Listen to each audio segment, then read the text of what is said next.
Earlier this year, Jack Mason celebrated their 10th anniversary by releasing the Pursit Pilot, a straightforward premium pilot's watch with enhanced lume, all thanks to its Lumicast Dial made with X2 grade superluminova, a world's first.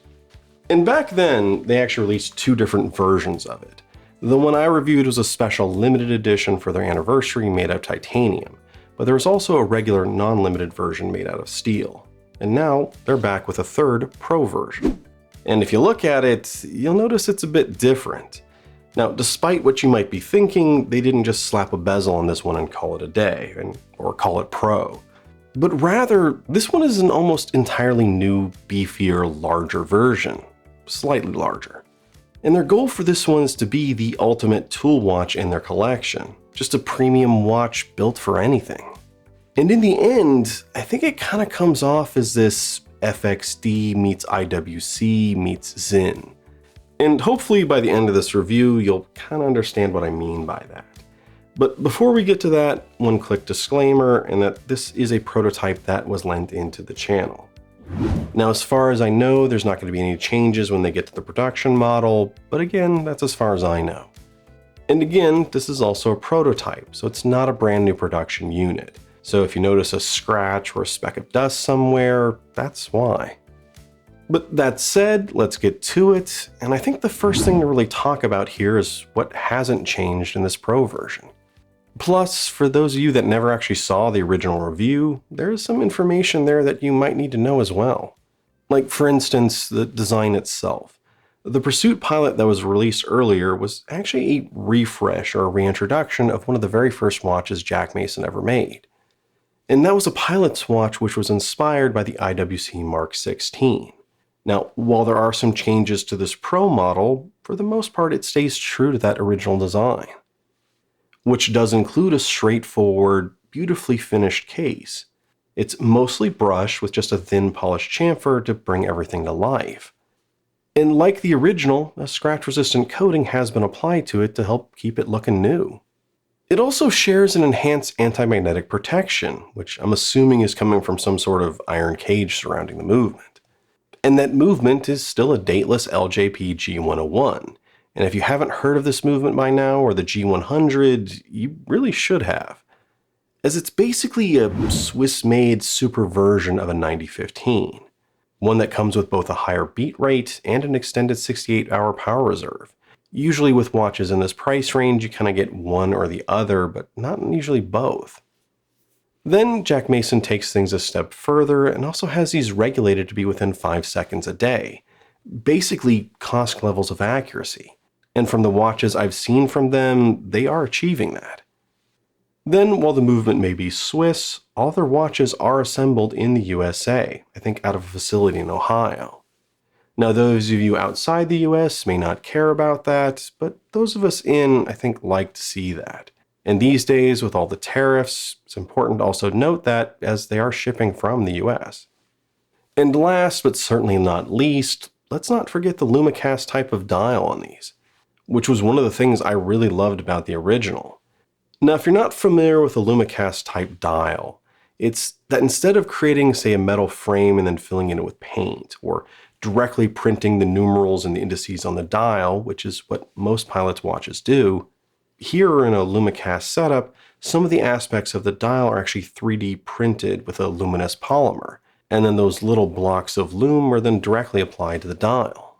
Which not only offers a promise of better, more lume, but also creates a design that's somewhere in between the other two, where you still get some nice height and depth to the dial without the flash of any metal framing, maintaining a great no-nonsense tooly look. Something that is vital for a lot of pilots' watches. And for me, that's one of the reasons I like the original, as it solves a problem I have with a lot of pilots' watches. And that goes for most of the Fliegers I've seen and my Sinn 556, as they mostly use simple printed dials, and that leads to crappy lume as well as a rather dull, flat design. So here, using this Lumicast type setup fixes that. And as a side note, for those of you who are familiar with the Christopher Ward Lumiere, the really big Lumicast type dial that was released this last year, this one isn't quite like that. It's a very similar system, but with Christopher Ward, they went all in on that whole thing, just creating these giant, crazy blocks of loom. And here on the Jack Mason, they're nowhere near that tall. They're a whole lot more subtle than that.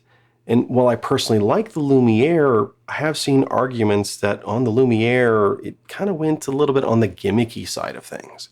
And for those that like maybe a little bit more flash or elegance on their divers, it looked a little too toy-like with these giant white blocks.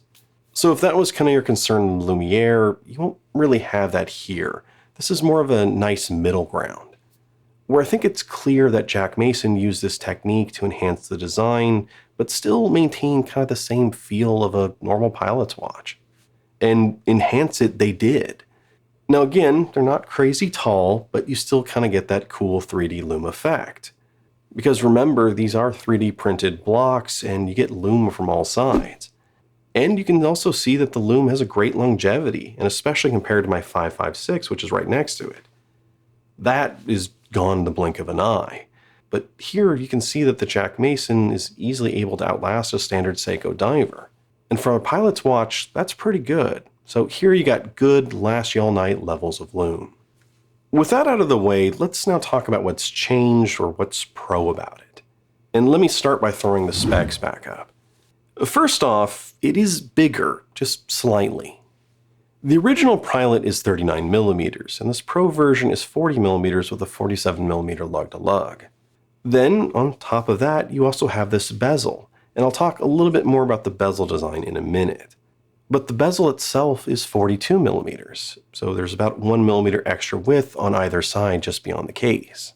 Which not only makes it a little bit easier to use when you're trying to grab a hold of it, but it also gives the watch a slightly larger visual presence. And I think the watch just winds up being a great size, as it matches a lot of those great mid-sized divers.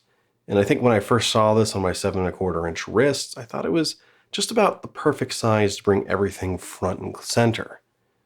Any larger and I think the watch would look too big, and any smaller and everything would just feel too compact.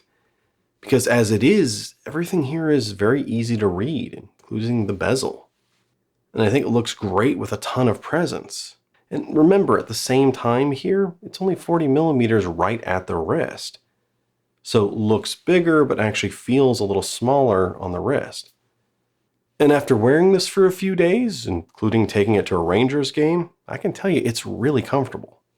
The Pro is also a little bit thicker at 12.5mm. But along with that thickness, you also gain a little bit of water resistance. The normal version I think is 150, and this is 200 meters, so on par with most divers out there. Which then brings us to the bezel, and there's some interesting aspects to it here. Not that it just creates one of the few dive pilot hybrid watches out there. Now first off, it's got a ceramic insert with a sunburst finish, which I think contrasts and frames in the matte chalkboard black of the dial. And if you haven't noticed yet, it's also a countdown bezel, not your typical diver timing bezel. And if you're not familiar with the difference, think timer versus stopwatch. And I think most people would argue that a timer is more useful than a stopwatch from day to day. So for instance, with a regular diver style bezel, you line up the loom pip with the minute hand, and then it'll tell you how much time has passed up to an hour. Where here, the numbers are actually reversed from a diver bezel. And in order to use it, you just line up how long you want to set it for with a minute hand, and then when that minute hand hits the loom pip, that time has elapsed. And to make it even more useful, it's actually a 120 click bidirectional bezel, something you don't see very often. And it's one with a pretty good action, maybe the best bidirectional action I've seen. The audible click here isn't that loud, but the action itself is nice and crisp with very little backplay. The dial's also been changed here, just a little bit. Minor differences you can kind of see for yourself, including maybe a little too much text down here at the bottom, and I'm assuming that little lightning bolt there means that it's just anti-magnetic. But the main thing I want to point out here is a change to the hands. The regular version had steel-colored hands on a matte black dial, whereas here they're all blacked out at the base, and this is very similar to how it looks on a Sinn 556. Which is one of my favorite things about that watch, and I think that's true here as well. As in both cases, the hands at the center seem to blend in, giving a cleaner look while at the same time letting the white parts pop out brilliantly against the chalkboard black. And in terms of contrast and readability, it doesn't get much better than black and white. And lastly, the second hand here has a nice yellow tip, just adding a little bit of color into the whole design. So overall, I think it's a great watch, but I do have 4 critiques to make before we land this one. And this first one is more of a minor warning, if anything, which is that they remove the minute indicators on the chapter ring and the dial. And normally, I have to admit, that does make sense when you add a bezel, because normally with a normal timing bezel, if it's actually lined up at the 12, the indicators on the bezel sort of double as minute indicators when you're actually reading the watch. And when you're adding a bezel to the design, sometimes it is better to take it off the dial to have a cleaner look. But with a countdown bezel, those minute indicators are reversed, so you can't quite use that to help read the watch. Now aesthetically, I think they made the right choice in removing it, but I'm bringing it up here because I know there's some of you out there that actually use this and use it to help read the watch. And here you can't do that, so again, just kind of a warning. The second thing is that I think the lume pip or the 12 over the top indicator on the bezel needs to be a little bit more prominent. And if I'm being honest, I have no idea how they could actually do this. But the thing is, when I was using this as a countdown timer, that lume pip, which is a stopping point of the timer, doesn't really pop out as much as I would like. So something, maybe anything to just help bring it more into focus would be good. The third thing, if you haven't noticed this already, is that there's no bracelet. And I don't think there are currently any plans to ever make a bracelet for this one. And along with the countdown bezel, this is also sort of where that FXD thing comes in. Now here, the lugs aren't fixed like they are on the FXD. But Jack Mason wants this to be more of a strap-only watch. And I have to admit, it does have some potential to be a great strap monster. And instead of a bracelet, it comes with this Velcro strap, which admittedly is great. The strap is a little bit stiff at first, but it does break in nicely.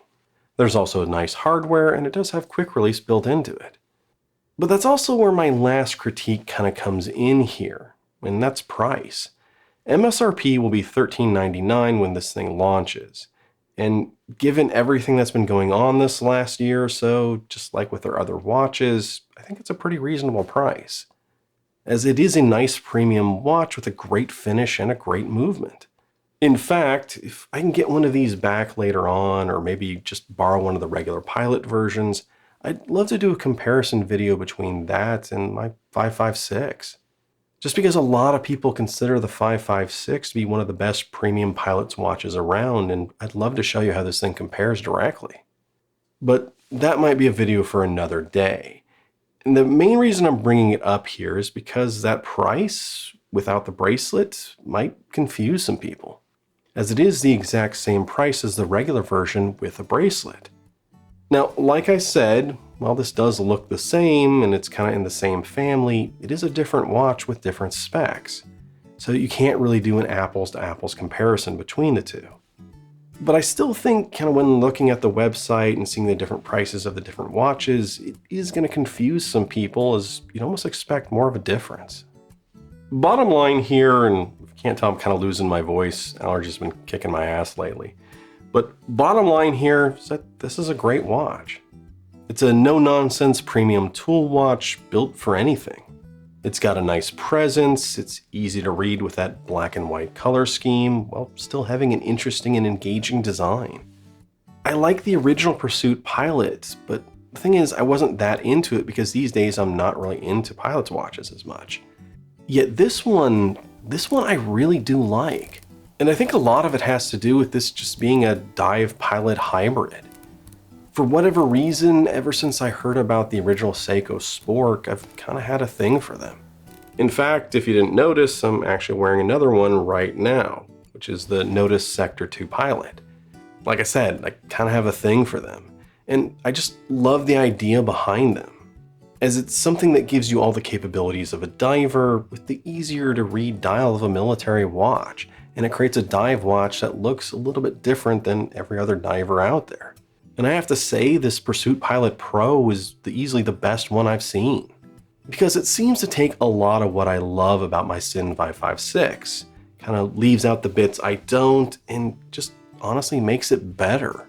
With a nicer case design, better finish, a dial with some depth, and loom that doesn't suck. Sorry Sinn fans, but that's just kind of how I feel. The 556, or at least the one I have, still has that great Explorer-like dial layout, but that's about it. Anyway, the Jack Mason Pursuit Pilot Pro is a great watch, and if you're interested, check out some of the other reviews and check it out on their site. I think this thing officially goes live on September 26th. And I'm actually regretting having to send this on to someone else in the next few days. But as usual, you guys know the drill down below. Let me know what you think about this one. Like, comment, subscribe, all that good stuff. I'm Shane, this is Relative Time, and I'll see you next time.